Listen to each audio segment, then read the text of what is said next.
mean, okay, so like farmers are helping America anyway because they're growing crops and they're feeding the communities. I mean, that's where a lot of food comes from for everywhere. The mindset out here is that way because most of them are farmers and ranchers. Yes, that's their job of making money, but that's their lifestyle, and that's in that lifestyle that they have helping people is a big thing.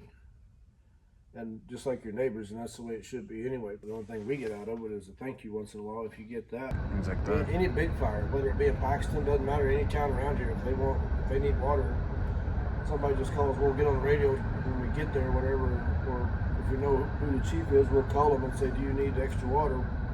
They can call Simplot, see what they got for trucks, or even co-op. And they'll be like, yeah, so we'll just call Simplot.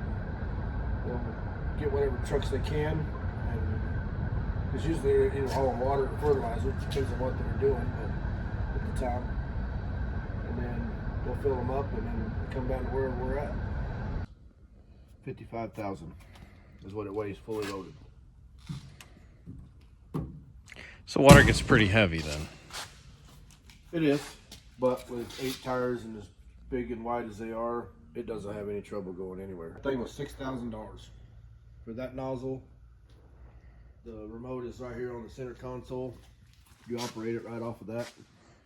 The driver can sit there and run the monitor. You can fight fire while you're driving. So if you're following these trucks and they miss something, the guy, he can spray it and put it out.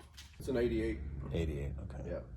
They do have some newer ones out. Some of the stuff that they're getting is newer. The militaries have just gotten done with. They just don't need them anymore.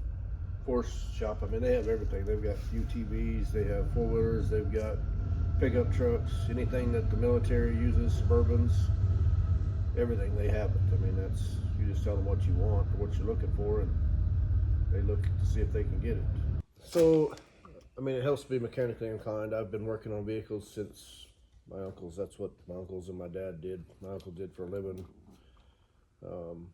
since I was young, and I've always worked on my own vehicles. And when I got on here, I started working on these, and then they were sending things out like to Scotty's Welding. He would work on one, and that's where I got started.